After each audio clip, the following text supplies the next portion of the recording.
Hello, welcome back to another episode of Leo Interviews. Today we have Robert Creamer with us.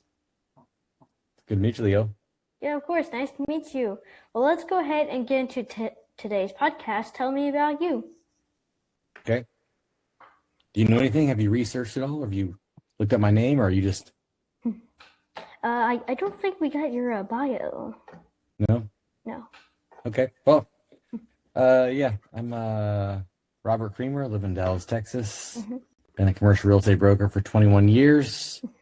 Got my real estate degree from University of North Texas. Pretty much grew up in Austin and Dallas with a small 3-year stint in London. Got 2 boys, 9 and 5, divorced. Love golf, love traveling. Nice. And it's pretty awesome that you're doing interviews at 11, right? Well, thank you. Yeah. That's awesome. Yeah. So, just so people can stay updated, so what are you currently doing where people can find out more about you? They can go to 7s.life, which is our company website for the 7 Streams commercial group. And yeah, I'm part of Dad Tribe, the Dad Tribe group. I'm a big proponent of being a good father and raising strong young men. So I'm definitely happy to be here. Oh, perfect. Yeah, what was your biggest challenge in life and how did you overcome it? My biggest challenge in life? I don't really know. It's a good question. I don't know if I actually think that way on biggest challenges because life just kind of comes at you. Sure. And you just deal with it. I don't dwell in the past too much, which is kind of a strength, I think. I can compartmentalize very well. So when things come, you got a couple options. You either don't do anything, you let whatever it is going to happen to you affect you the way it's going to happen, or you start making some decisions and be a little proactive on where you want the things to go. So I don't know if I have there wasn't like a massively impactful moment that affected my life, if that makes any sense. Well, I guess we should focus on more the commerce side. I really like your background there. Oh, very cool. Yeah. Well, I love to travel. Oh, nice. Yeah. So what were your favorite places to travel to? Different vacations for different reasons. Like Iceland for a birthday trip was amazing because we went hiking and it was adventurous and new, and very few of my friends had ever been there, so it was kind of unknown. But then it's also fantastic sometimes to get away just to go to Mexico for a weekend and do nothing, right? There's something to be said about just finding peace and calm because our lives can get pretty crazy, as you'll find out soon enough. It's funny. There's this thing that I just find that's hilarious. It's for some reason, Iceland it looks more like Greenland, and Greenland looks more like Iceland. And it just doesn't make sense for some reason. Maybe it changes during summer and winter. I'm not too sure. But I bet some of the people at home watching this probably know what I'm talking about. I mean, they could probably go look it up or put in. Well, there's 14,000 waterfalls in Iceland. Wow. During the winter, though, everything does freeze. The wind picks up like crazy. Ice caves are formed. I mean, it's a pretty harsh living conditions. I'm not sure about Greenland, but in the summer, it was fantastic. We went in September. It was 60 degrees outside. We did a ton of hikes. It was fantastic. It was a beautiful place. Oh, yeah. When you say like 50, 60, maybe 7 degrees, to us Texans here in Texas, since we get like, I don't know, like what, sometimes most of the time, 85-ish degree weather. When we have, Are you in New Braunfels or San Antonio? Sorry, we're in Austin. That's right. Like, my family's in Austin. I'm in Dallas, so I'm right by you. Oh yeah, but I feel like as a whole in Texas in general, like I don't know. Are we closer to the sun or something? Because it just gets so hot. So when someone says, "Oh yeah, 70 degrees," I'm like, I wish I was there. What do you got to do with the bad? if the high in the summer is 70 degrees, it's a high probability you're going to be extremely cold for long months with the inability to do things outside for very long in the winter. Where here, we can, I can play golf all year long. Yeah, yeah. And I feel like it's mainly brutal when it gets summertime over here. I mean, like, we're talking about like 110 degrees Fahrenheit, not Celsius. If for any of you watching outside of America. Yeah. What is the biggest piece of financial advice that you could give to someone? Once you start making a little bit of money, and have dealt with people for a few years, trust your gut. There's no shortcuts. There's no get rich quick. The people who are spouting and saying you can make $1 million by investing 10,000, it's garbage, and you will lose more money faster by doing that than anything else. I learned the hard way. So it really is understanding before you do your research, like everything else. Yep. Yeah, it's like I guess I'm homeschooled, so I'm not big into I don't go like regular, I guess, just school. But I like, isn't that why they do like wait, what's the word? It's other than tests, they do like, it's not homework, but they do something to study for the test. Like if test is like, I don't know, American history or something like that. I guess the study and do their research, and it's so that you can that's where it's study. It's to study and have your research so that you can answer all the questions and just be live in the 1700s or whatever test is about. Yeah, well, one of the things that school unfortunately teaches you is basically how to memorize. Most people don't learn things to understand. They learn to memorize to pass that test to go to the next grade. Or when you get older, you start to realize that the things you're trying to learn are there for a reason, and you should lean into a few things. Some things are irrelevant, like I don't need to know French poetry from the 18th century. Like, why in the world do I need to know that? That's not going to help me financially, right? Now, financial literacy is a learned subject. It doesn't come naturally for most people. And yes, that is something you don't want to learn to memorize. You want to learn to understand why and how to navigate that properly. Because if you can understand that at a young age and fast, it will just do you wonders as you get older. Yeah. Yeah, like I wish like we could have a change in the schools these days, because most of the time, like you said, like no one wants to learn about the history of bread during the 18th century. No. I could make a smoothie and how to make smoothies instead of bread. Like I don't want to learn about bread.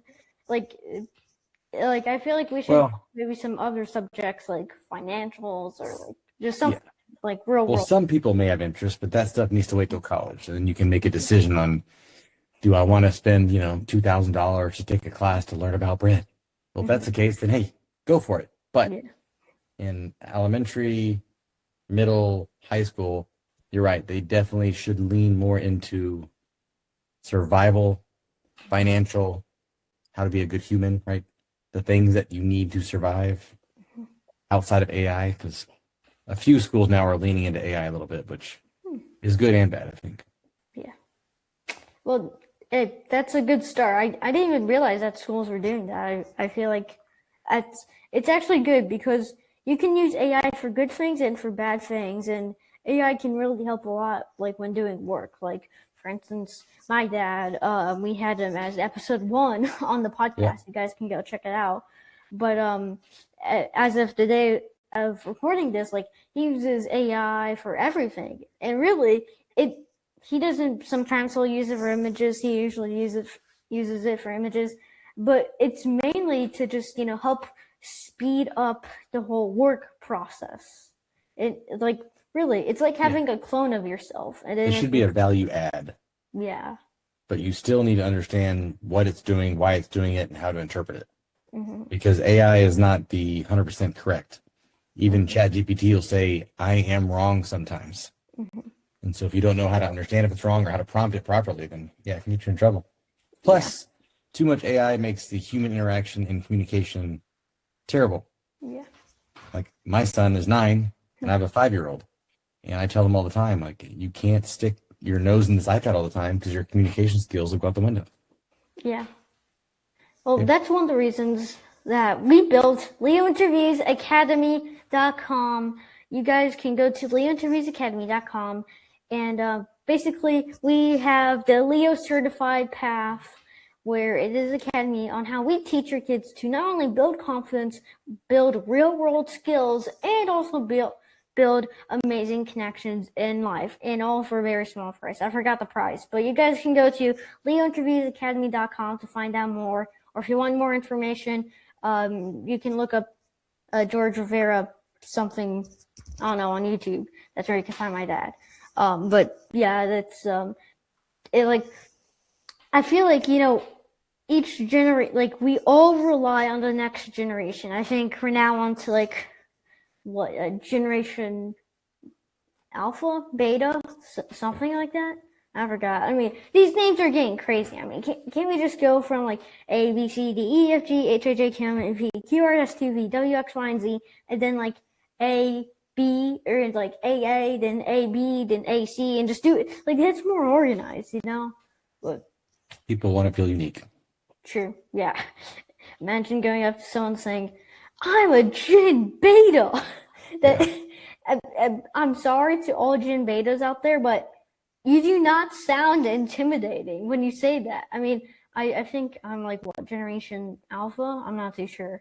But like if you say, okay, Gen Z, like, okay, then you sound a tiny bit scary. But if you say, I'm from Generation Beta, you do not sound scary. I never really paid attention to the Gen Z stuff or the Gen X stuff. I didn't really care. Because everybody's a little bit different. Yeah. Yeah. Yeah. I was hoping I would be in the Gen Z, but I was too late. I missed by a couple of years, I think, sadly. But hey, at least I'm still who I am. Good. So. You're right. Yeah. Well, where do you want this podcast to go? What do you see? Where do you see this going in 5 years when you're 16? I see this going somewhere in only, I guess, 3 words in 5 years. To James Dumoulin. James Dumoulin, if you're watching this, please, let me go on your podcast. In case for you guys who are watching at home and don't know who James Dumoulin, he runs the School of Hard Knocks podcast, School of Hard Knocks. He'll walk up to like billionaires and millionaires, and he's like imagine, right? Like, we're gonna pretend this is me. Sir, how do you get rich, sir? How do you get rich? He basically just walks up to people and says that. But he's gained lots and lots of followers from it. But yeah, and we know people who know James, and we've been trying to get him for quite a while. But also, if you keep at it, you'll get it. Yeah, and I guess, well, really by that time we would already have James Dumoulin. So I guess instead I would change it to Mars, because who knows, we might take this podcast all the way to Mars if that happens one day. I'm not too sure. It might. Do you think in your lifetime we'll have living conditions in Mars? I mean, it depends. I would say, I mean, this world might already end by then. But maybe if God gives us maybe like 3 more centuries, then I would say maybe like when I'm like on my deathbed, maybe like then we'll be able to conquer Mars. I mean, it's still just it's still very hard. I mean, we've sent people to the moon, but we have not been able to sustain life on the moon. So I think I mean, maybe, but I want to say no. But I mean, I don't know, maybe if Trump gives us like $10 bajillion to sustain life on Mars, then maybe we might have a chance. I don't think it's a money problem. It's a resource problem, I guess. I don't think it's a resource problem. It's True. probably an engineering problem. True. Yeah. Well, technically, we don't have the technology quite yet to master how to get there fast enough to make it make sense. I mean, if someone came to you and said, "Hey, you want to go to Mars? It's gonna take you 30 years." You good with that? No, right? Yeah. But if they could do it in 6 months, or you're in cryo, maybe. Yeah. Yeah, I feel like, technically it is a money problem because you need you need to fund the ability to have technology for engineers to make, and once they make the technology, then they can go to the moon. So I guess technically it's not really a money problem, but also kind of is. It's like 50-50. Like 50% of it just prints money. If the government wants money, they just print it. So true. Yeah, they're like each time they click a button, boom, boom, money. Well, money. I got a question for you too. Like I said, I'm an investor in a group called Dad Tribes. It used to be Lone Star Dads, and this fly is driving me bananas. We are basically, like I said, we're trying to have a community for dads. Well, the dads obviously have kids, and I think it'd be pretty cool if we had you on as a show or a webinar, and we just post you on our show to help kids understand that they have options like starting a podcast at age 11. And look what you're doing, and look how far you've come, and just what could they possibly do? I think it'd be pretty cool. Yeah, I would love that. That's so good for my self-centered ego. No, I'm just kidding. No, I would love to do that for other people. But no, yeah, that sounds amazing. Yeah, I'd love to come on. Yeah. I know your dad and me talked a little bit about, having their family members buy back their time, so to speak, through the use of VA and AI and all that stuff. So all of that stuff is really important to me because I want to spend more time with my kids because that's important. So I'm really glad that we got a chance to do this. And I met your dad. It's pretty awesome. Yeah, thank you. Yeah. Well, as always, it's that time of the podcast again. Go buy your Leo Interviews hats. Oh, wait. There we go. All right, yes. Go buy this luxurious hat at leointerviews.com. Coming soon whenever this video comes out. May already be up, may not. Who knows? Wait around. I'll make a YouTube post when it does. As always, because, we have to help people who come on the podcast. Is there may be websites, links, socials, really just anything where people can find out more about you? Sure, they can go to 7s.life, or they can go through that and just reach me through there or on any of the social media platforms. The main thing I'd love to push out since this year 11, I met your dad, would be if anyone does want to talk and needs help figuring out how to buy back more of their time through that use of a virtual assistant, which I already have, because I can't work 70 hours a week anymore. I'm not willing to take away time away from my Leo, so to speak, right? I want to be at their soccer games and soccer practices. I'm not willing to do that. So I got to work smarter. So I need help around me, and that's what I've done. So it's been pretty awesome. Yeah, of course. Well, as always, it's time for the final question. Are you ready? Absolutely. Okay, so in order for you to answer the question, there's a couple things you need to understand, all right? Okay, I'm about to mention 2 sodas. You have to choose to only drink one of them. Sodas? Why sodas? I don't know. I mean, I was just going for something healthy, and then those aren't healthy.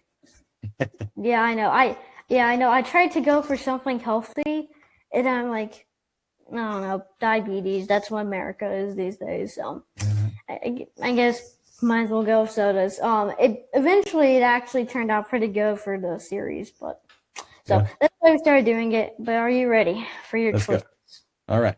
Okay. One of them is a Pepsi. The other is a, drumroll please, Sprite. Which one are you choosing? I'm going Pepsi. Okay, so why specifically Pepsi? First thing came to mind, I played golf with the CEO of Pepsi, or the president of Pepsi. And so immediately when you said that, I went Pepsi. Now, I don't drink many soft drinks ever because they're too sweet now. Once you stop eating or drinking sugar, you try and have a soft drink now, and it tastes like syrup. It's crazy. But once in a while, I do like the taste of a nice Pepsi. Okay. Well, that's the point for Team Pepsi.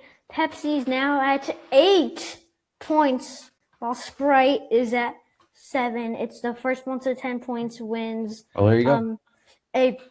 So you said that you play golf with the CEO or president of Pepsi? The president of Pepsi, yeah. Would you please?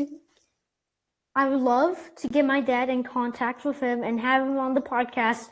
If you could do that for us, I'll email you after, just a quick reminder. It would be a huge, tremendous help. Yeah, I mean, I can reach out to him and see. I mean, I've played golf with him once, so it's not like we're BFFs. Oh, okay. He is a member of my country club, but he's just a busy man, obviously. But hey, if he can make it work, then why not? It's always a no unless you ask, right? Yeah. Never be afraid to ask. Yeah, and hey, we always gotta try once. Absolutely. Yeah. Well, as always, hit that like button, hit the subscribe button, smash the bell button and like button. I forgot. I think that's all of it. And as always, it was nice chatting with you. You too, Leo. Hey, keep it up. And next time I'm down in Austin, I'll probably try and get with your dad and maybe swing over to the house and meet you as well. Yeah, of course. Well, until next time, guys. Bye.